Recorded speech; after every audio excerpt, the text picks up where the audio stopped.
Hi, this is Vasant. Congratulations, I Dream. 1 million subscribers reach అయింది. చాలా హ్యాపీగా ఉంది.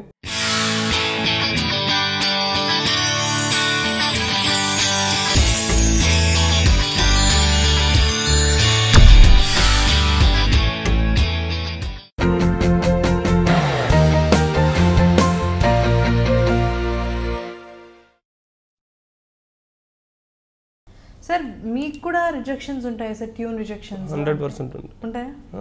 ఓకే. ఈ పర్టికులర్ సినిమాలో అలా ఏమైనా ఎదురయ్యా? దీంట్లో అయింది నాకు. ఒక రొమాంటిక్ సాంగ్ ఒకటి ఉంది, అంటే ఇప్పుడు మీరు విన్నది కాదు, అది ఫైనల్ అయింది. దాని ముందు ఒక 2 ట్యూన్లు చిచి అన్నారు. సరే మళ్ళీ చేసింది. అంటే దానికి ఏమైనా వాళ్ళు అనుకున్న సిచ్యువేషన్ కి మీరు ఇచ్చిన ట్యూన్ సింక్ అవ్వకుండా అంతే అంతే అంతే. ఓకే. అంటే ప్రపంచంలో ఏది బాలేదు అన్నది ఏది లేదు. ఫస్ట్ బేసిక్ గా మనం అది నమ్మాలి. మనకి నచ్చింది, మనకు నచ్చింది అంతే. ఇప్పుడు కౌముది బాగుంది, నాకు నచ్చిందా నచ్చలేదా అనేది అది నా పర్సనల్ ఒపీనియన్. సో అలా అని కౌముది బాగాలేదని నేను స్టేట్మెంట్ ఇవ్వకూడదు, అంతే కదా. సో ఏ ట్యూన్ అయినా ఏ కథ అయినా అది మంచిదే, అది మనకు ఎంతవరకు నచ్చింది అన్నదే మ్యాటర్, అంతే. సార్ ఇది ఈ పర్టికులర్ ఆల్బమ్ చూసుకుంటే డిఫరెంట్ జానర్స్ ఉన్నాయి. బేసిక్గా ఇందాక నేను చెప్పినట్టు ఒక ఆల్బమ్లో ఒక పర్టికులర్ ఇప్పుడు మెలడీ అంటే ఒక సిచ్యువేషన్స్ డిమాండ్ అంటే సిచ్యువేషన్స్ ఉన్నప్పుడు 2 మెలడీ సాంగ్స్ చేయాల్సి వస్తుంది, లేకపోతే 3 ఫాస్ట్ బీట్ వచ్చేసి 1 ఇమోషనల్ సాంగ్. కాకపోతే ఇది చూసుకుంటే మొత్తం అన్ని జానర్స్లో ఉన్నాయి అన్ని పాటలు. మీకు ఈ కంపోజ్ చేసేటప్పుడు ఎందుకంటే డిఫరెంట్గా ఉన్నాయి. నా ఫేవరెట్స్ అయితే 2 చెప్పాను, మీరు రాసింది ఒకటి, తర్వాత భానుమతి అనే సాంగ్ ఒకటి.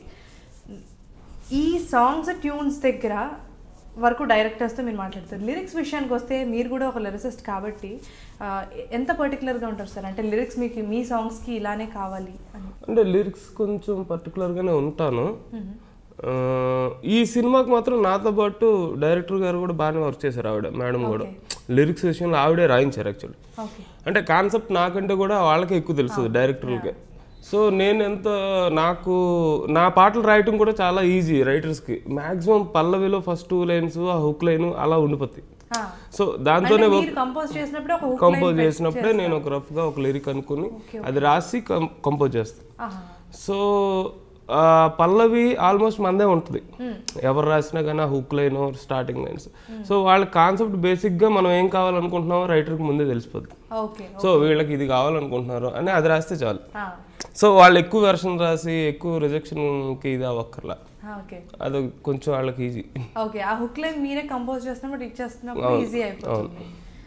అంటే మీకు అంటే ఇద్దరు కూర్చుని కంపోజ్ చేస్తున్నప్పుడు యాక్చువల్గా ట్యూన్ ఇచ్చి లిరిక్స్ రాయించడం ఒకటి ఉంటుంది కదా, ట్యూన్ ఇచ్చే లిరిక్స్ రాయిస్తాను అంతే, అదే ప్రాసెస్ ఉంటుంది. అంటే ఎప్పుడైనా ఇప్పుడు రీసెంట్ టైమ్స్లో నేను లిరిక్స్కి ట్యూన్ చేసిందంటే పటేల్ అనే సినిమాలో ఒక సిచ్యువేషన్, అది పటేల్ అనే టైటిల్ సాంగ్ ముందు వాళ్ళు రాయించుకున్నారు, దానికి నేను కంపోజ్ చేశాను.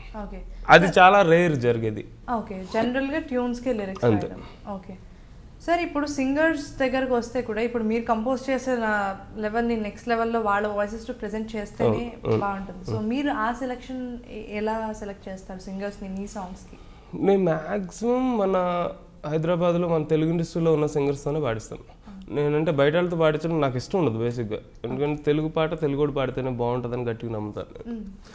సో మనకి ఇక్కడ రేవంత్, గీతా మాధురి, సాయి చరణ్, అనురాగ్, ఇప్పుడు అనురాగ్ చాలా బాగా పాడుతున్నాడు.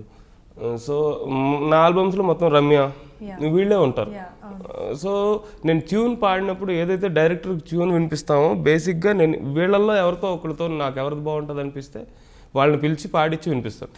ఓకే. ఫస్ట్ ట్యూన్ మీరు వీళ్ళ ట్రాక్ లాగా వినిపిస్తారు? అవును, ట్యూనే నేను ఫీడింగ్ చేసి వాళ్ళతో పాడించి వినిపిస్తాను. సో దట్ అక్కడే మనకి సింగర్ ఆల్మోస్ట్ ఫిక్స్ అయిపోతారు. డైరెక్టర్కి సాంగ్ నచ్చిందంటే చరణాలు కూడా వాళ్ళతోనే పాడించేసి ఫినిష్ చేసేస్తాను. అంటే దాన్ని మళ్ళీ ఎక్కడికో వెళ్ళి ఎవరితోనో పాడించి వాడు సరిగ్గా పాడక ఆ ఇబ్బంది పడటం నాకు ఇష్టం ఉండదు.